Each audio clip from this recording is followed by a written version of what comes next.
What if starting over isn't a setback, but the whole point? Hi, I'm Kim Wilson. And I'm Natasha Marchevka. And this is Speechless. Welcome to our behind-the-scenes take on real life in VO, where we share our stories, our resources, and our unsolicited opinions. We've got a lovely person today. We do. Lois Allen Lilly. She's been a rock radio personality, a PBS correspondent, an NBC insider, a fine art photography author, and is currently narrating documentaries for major museums and PBS. Dream She job. got a lot, and she's Yes. been on quite a journey, and I think it's super inspirational. So have a listen.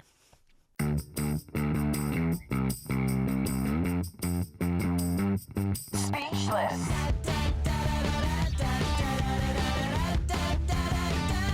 Speechless. Hi, Lois. We're so glad to have you here today. Hello. You have done so many things in your life, and we can't wait to hear about your journey in voiceover, but your journey in general.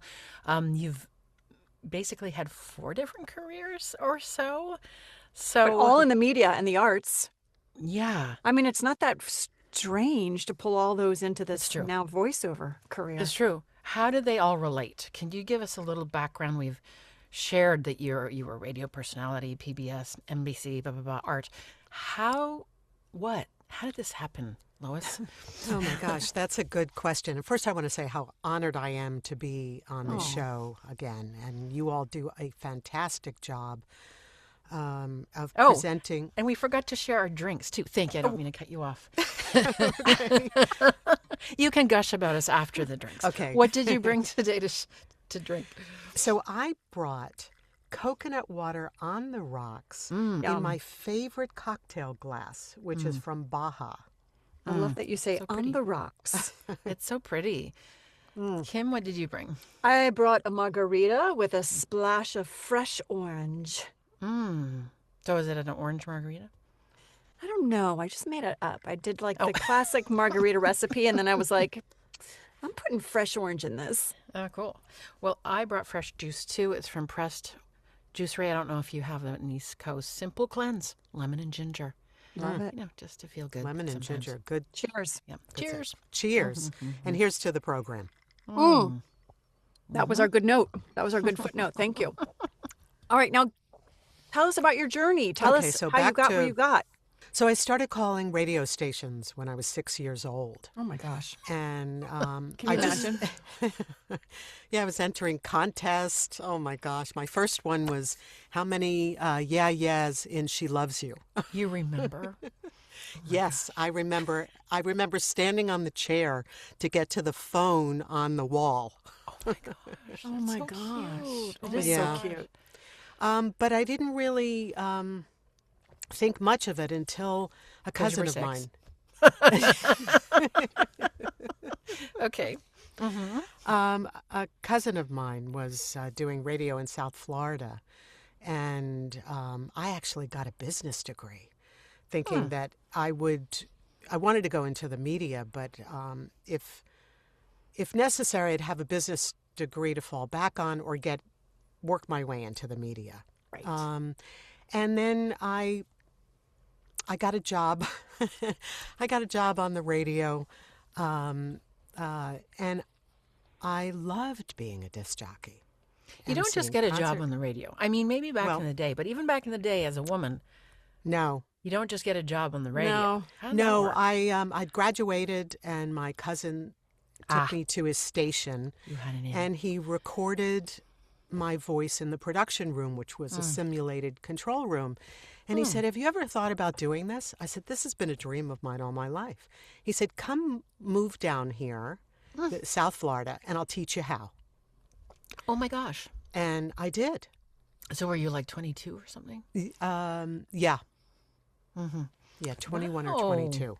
So now you find yourself, okay, I know I'm jumping, but now I have this question. It's burning in my head. So now you have this job as a voice talent. And so a lot of people from the radio go into voiceover. Yeah. And it's not an easy transition because, you know, a disc jockey is so fully present and boom, boom, boom in your face, really. How have you learned to pull back your reads from that radio sound? Oh, that's a good question. But I was an album-oriented FM radio station, on a radio station. So Yeah. I was cool. Ooh. Of course you were. Oh, And now, sort of like Nina Blackwood from Well, MTV. Better voice. yeah. Hey, so what was your I- name back then? they wanted Lois me Cool to be Cat? Lois Lane. And I said, absolutely not. I said, people have been calling me Lois Lane all my life. I'm going to be Lois Allen. I'm going to be my name. Lois okay. Allen. I was Lois Allen. And yeah, it was. So for me, it wasn't much of a stretch. It was more because most of my delivery was kind of laid back or more. Understated, really. Yeah, it wasn't. I never did the hyper. Yeah. The hyper delivery that you would in some. Oh, you're radio. so lucky that you had that leg up on. Experience? Yeah. Yeah.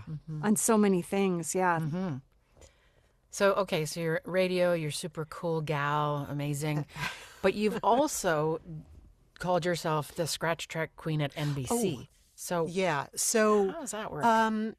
So what happened was I went from radio, then I was a TV correspondent on PBS for the nightly business report. I got to use my business degree. You're like, see, Mom, it works. And then after I had my son and I didn't want to go back to being a TV correspondent and producer, I got a job with the station behind the scenes doing rights and clearances. And that started this different kind of career. Rights and clearances is intellectual property. Okay. Owning the rights and negotiating, getting permission to use material in different projects, whether it's audio, a photo, footage. So I did that for a number of years, and then I finally got a job at NBC News. And I was in the rights and clearances department, and they hired me to mainly work for the documentary unit, Peacock Productions. And so I'm working behind the scenes, and I hear one of the projects I'm working on, and it has like 7 voices on it for the rough cut, the production edit. Yeah. And I'm like, oh my gosh, how can you understand anything? So I spoke to the senior producer who I was working with, and I said, I do voiceovers and narration. Would you like me to voice this? And so I... Just casually.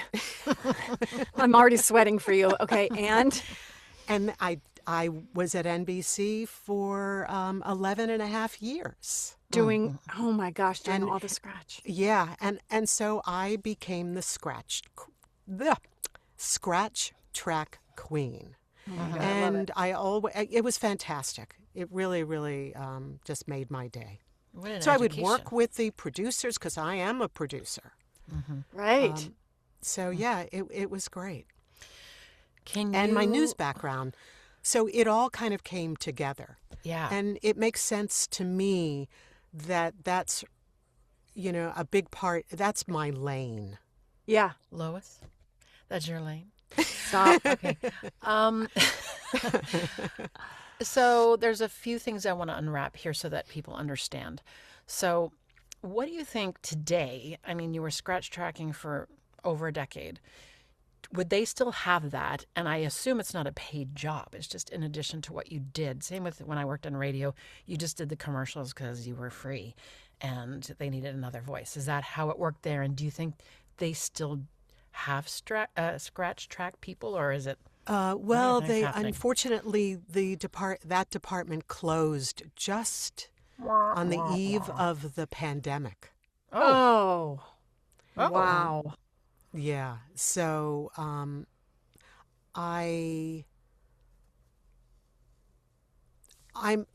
every place has someone doing a scratch track usually. Yeah. Yeah. Yeah. Yeah. So you want to, string it out, as they say. and see how it sounds and fits together and revise it. What did it teach you, doing all that scratch tracking, if that's a word? Well, it really perfected. Years ago, I had done. I'd been hired to narrate the international news feeds for a TV news agency. And so I had to really learn how to time out sections of the audio. 7 seconds for this to fit in here between sound bites, between comments that are on camera. And so I knew how to do that. But doing the scratch track, I really got it down. And I could really fit. That's one of my strong points. I know how to squeeze something or stretch it out in a given period of time. You're a producer's dream. Yeah, sounds amazing. And Yeah. that's what you need for promo, so I hope you get some promo work from that skill that you... Right. Thank you. From your mouth to God's ears. Right? Everyone's, I'm going to try promo. Okay. Yeah. Okay. Have fun. Okay. I was just kind of giggling to myself, though, because I've worked with Lois before, just supporting each other with listening to demos and auditions and things. And Lois, even though you had a really cool vibe when you were younger, Lois is very New Yorker. She's like super straight to the point and all about news, and however, wherever that came from, that's still in you. So she would do this audition, and I'm like, Lois, the specs say friendly. I'm not hearing friendly in there. She's like, oh, yeah. You know what? I mean, I'm sure, Kim, you feel this way too. This morning I woke up and listened to auditions I did yesterday, and I was like, it's a good read, but it's not the specs they asked for. Always this day two, I'm always like, what was I thinking? Yeah. What happened? We're so close to it, and you're like working on it. Okay, I think I got it. And the next day you're like, what? So that was the same with Lois. But for Lois, it's like she's a reporter. She's a field reporter. I love it. That has been a difficult thing to remove or move past, as the conversational read came into being. And I think it's one of the reasons, and even corporate or nonfiction, it still is much more conversational now than it was. Yeah. So, right. I mean, I was a reporter and I was in the news business for a long time. And you really get that type of, you get the ability to relay that type of information in a certain way. Yeah. And so, I mean, I can come off as Straight to authoritative. The point. Yeah, authoritative, I right? got authoritative down. Yeah, but you're so good at documentaries. And what was your latest one? The World War II Oh, this one. Declaration of Independence or something? Those are two different projects. But I narrated a documentary which will air, it's slotted to air on PBS next year, Eyes on Evil. And it tells the story of Sigrid Schultz. It's so perfect. She was an American correspondent who covered the rise and fall of Nazi Germany for the Chicago Tribune. This is perfect for you. So, Isn't it? She became the first woman bureau chief. She has such that she can carry that weight. So, how do you carry the weight of a real person's story, and into the booth with you? Tell us a little bit about that process. Well, the first thing I did is I Googled her. Yeah, and I saw there was a book. I got the book, and they first had me voice a teaser to raise money for the film. And so I printed out pictures of Sigrid Schultz, of Germany, she was there when the Americans went into Buchenwald concentration camp at the end of the war. Wow. And so I printed out all these things that would make me be more in the moment. And Evoke. what was her life like? And, having been a reporter, and I was a deputy bureau chief. So I could relate in part, but I never was a newspaper reporter. No, but you did TV. And I did radio and vocal, TV. Yeah. It just works for you so well. And I just love how you were able to carry your personality, your background into something so meaningful, into voiceover. I think that is a really cool way that you have used your skills, talents, and background. I have a lot of passion. Yes, you I do. think that those of us that do this Yeah. are passionate about it. Yes, we are. It's also agony, but yes, passion. Absolutely. I do want to share the branding that we came up with for you on Voice 23, because we laughed about the friendly that wasn't so friendly. So we came up with Lois Allen Lilly. NYC talent, intelligent, authoritative, bold, warm, astute. And to me, those are all Lois, you know? Yeah. So this be a lesson for everyone. Lean into your gifts and your delivery, because that's where Not everyone has to sell, furniture for Macy's. But it's good if you can. It's great if you can. Yeah. Yeah, I mean, and I'm so grateful, Natasha, and I still remember that time you said to me, are you trying to sound friendly? And I was.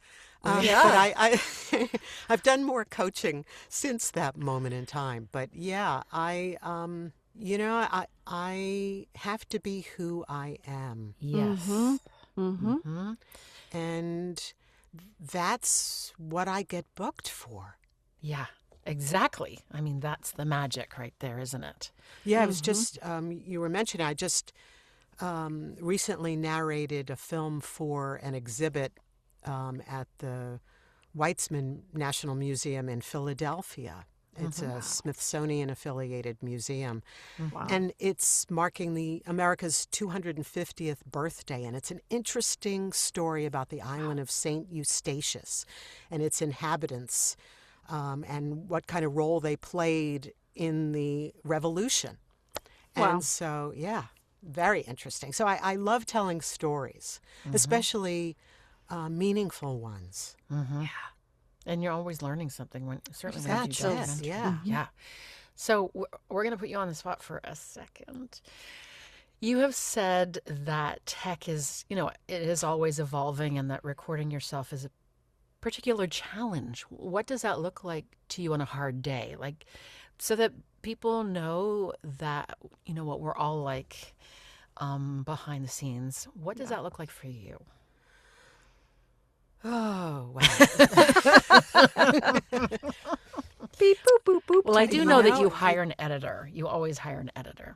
I love to go into the studio. That's great to have. Yeah, I'm That's outside great of- to tell people. Yeah, I'm outside That's of an Manhattan. option, I'm people. always eager to go in the studio.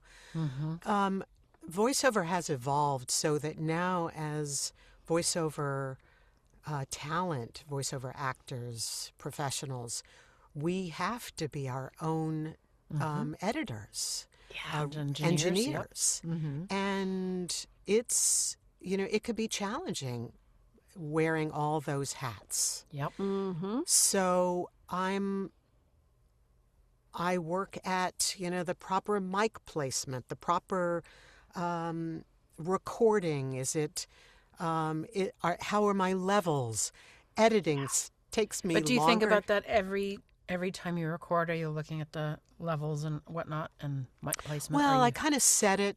I set it and I go, and then I'll look as I'm recording some things. And I've certainly, I'm always learning, and I'm always reaching out for help to get engineers or other voiceover professionals to help me, do the next right thing, do the next thing I need to know. Yes. You talk about all these things that you do and the tech and all of that, and you spread yourself so thin. And how do you bring your best energy when it gets hard? Like, because we all have different, the people that we've had on our show throughout the season has told us a little bit about how they get through the hard days. How do you get through the hard days? I know, because just before we started recording, she said, I just got up from lying down. And we're like, yes to lying down. Whenever you can do it, lie down. Oh, we gosh, suggest lying down. Yes. even for a few minutes. Yeah. Oh gosh, I've been meditating for a long time, and I was thinking of the possibility of this question, and one of the things that really just gets me up is music. Yeah. Put some music on, and boy, I got a whole change of Attitude. thinking, attitude. Yeah. Or calling someone. If I'm really bogged down about something, I love to talk to somebody, get it out of my body. Yeah. Oh, that's good feedback. Or if you need to be able to use something like that in a project, it helps. Yeah. Do you have both of you, do you have a favorite Sirius XM station that you go to? I do not. Oh, the reason I ask about your favorite radio stations is because we can say, Alexa, please play The Bridge from Sirius XM. Like, we do that all the time. So when we used to put in, records and cassettes and CDs, and, we had a very different life before musically. And now what are you listening to, and how are you listening to it, if you don't mind me asking? No, it's an excellent question. And so I load my music on my phone. Okay. And then I put it on songs. Okay.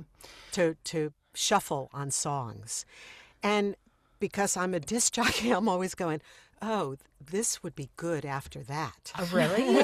I'm always mixing music, or sometimes the songs will flow into one another, and I'll go, oh, that's a really good segue. Cool. Okay, so you don't actually listen to streaming radio or radio anymore? Yeah, you mix your own. Cool, Lois. Lois, you're so gifted. Yep.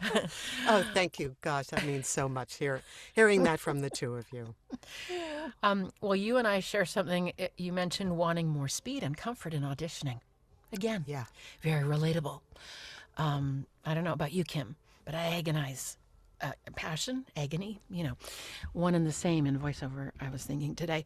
So what do you talk about auditioning and how you overcome and get to the other side of it? What's your process?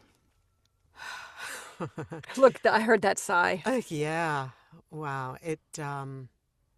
Do you know that Alexa heard me say that and is now playing? I was whispering. I heard it in the background. Turn on. I had to close the door. Journey's playing. Oh, my gosh. Wow. Okay, whatever. Yeah, it's a process of, I have pictures all over my booth. Mm-hmm. Oh, I love that. And I have little messages. Mm-hmm. Hey, you know what? Oh, yeah. That's a nice lead-in. Let go of perfection. Don't rush a pickup. There you go. And I have printed out pages from different coaches on how to get into the mindset of talking like we're talking now, talking to another person, because I'm not a trained actor.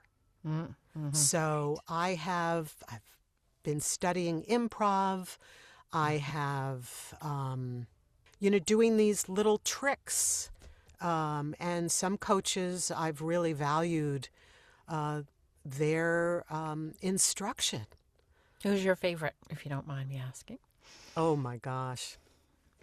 Well, I heard her name mentioned the other day, and there's a few. Yeah. I really love Tina Marasco. Mm-hmm. She, and in fact, I keep an email from her on my glass door of my booth. Oh, That's my gosh. awesome. Yeah, I so keep any. I like positive reinforcements around. Absolutely. I hate it. No, I'm kidding. Tom Pinto, I love Tom Pinto. Oh, yeah. He really He's helped our me. sensei. Yeah. Yeah. Yeah. David Goldberg. David Goldberg yeah. has the From best Edge ears Studio. in the business. Yeah. Yeah, really good for corporate.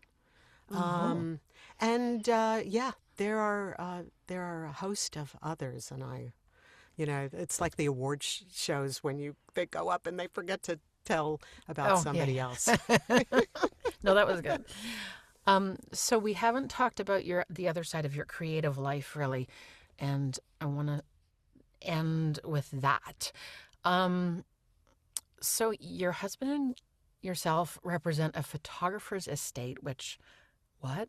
And you have co-authored 2 books on mid-century fashion photography, of which I've received. I should have brought it into the booth to show everyone. Yeah, it's gorgeous. It's absolutely phenomenally, breathtakingly gorgeous. You look like you could fit into those pages, by the way. Oh gosh, that the irony of it is that I wanted to be a model. Oh, really? But I'm only 5'4". I guess there are models who are 5'4", but I really wanted to be a model, and this was just it. My husband and I were both out of work, and we were recreating ourselves, and My we gosh, started that's working. so magical. Yeah, we started working with William Helburn, who, through my rights and clearances work, I needed to get permission to use one of his images. And that's how I met him. And then it's a long story, but we met him again. And then we came up with a plan. One of his sons, who had helped with this clearance, we met him in Manhattan, and he said, "No one knows who my dad is anymore." That's William Helburn. Can you do something about that?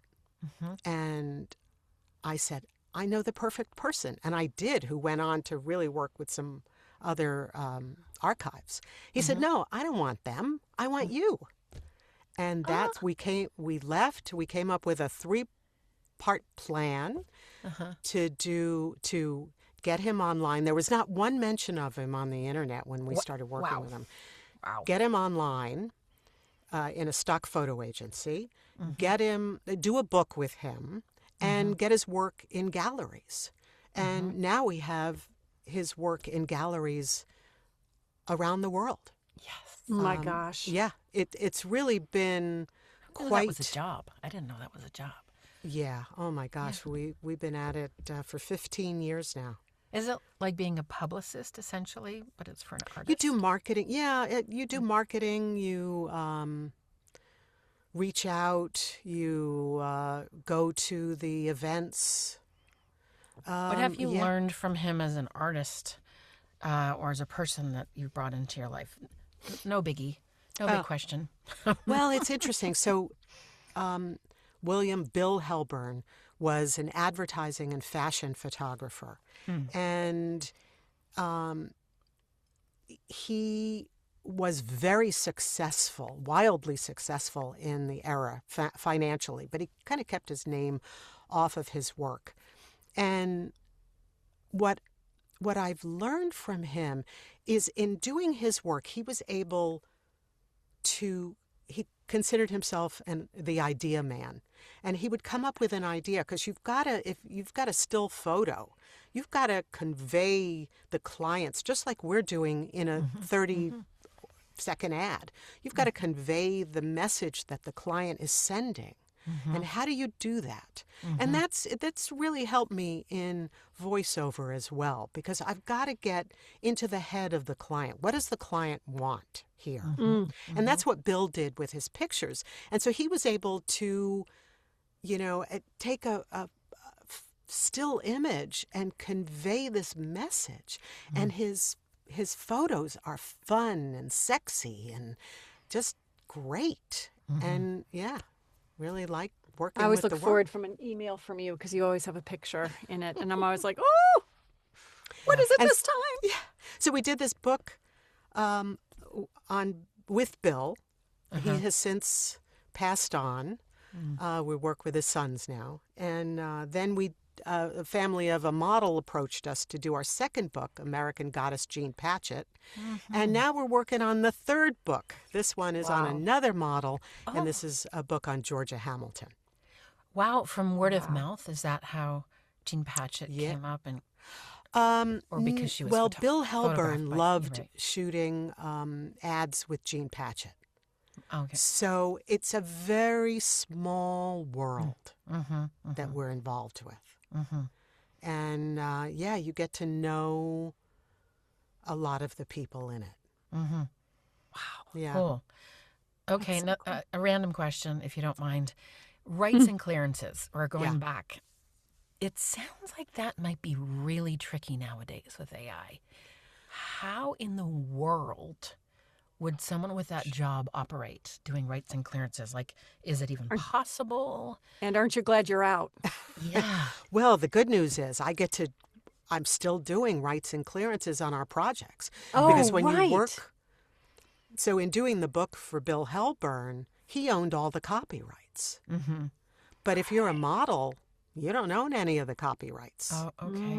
So technically, the person who clicks the photo is the one who owns the copyright. Or if you're a work for hire. Right. But yeah, with AI, everything is getting blurry. And because of the nature of the internet, so many people have gotten accustomed to just taking things. Yeah. And using them or reusing them. And it's one thing, I mean, yeah. So in our projects, that's one of my big jobs on these books is with my husband, I get a lot of the permissions. He does amazing research finding the material. And then because of the nature of the work we've done, we've built we know the archive houses. Yeah. We know who to reach out for. Right. Reach out to. Yeah. Yeah. It feels like a very complicated job nowadays. It can be. I personally, and I'm a phone person, so I want to talk to you on the phone and negotiate on the phone, and then follow up with an email. But so much is just in email now, and that loses a lot. Yeah. I know. I'm related to the phone lady. All right. I've got one final question for you. You said you want people to walk away feeling less alone, that it's okay to make mistakes, take wrong turns, and still pursue your dreams. What would you like to tell folks out there today? What's their takeaway today from you? Never give up. I love that. It's never too late. I love that. Yeah, I mean, that's it in a nutshell. It's never too late. And I think in our heads, we're like, wow, I can't do that. I can't do that. And why not? Right. So, yeah. Cool. Thank you so much, Lois, for being an inspiration for us today. And we learned so much. Cheers. Cheers. Speechless.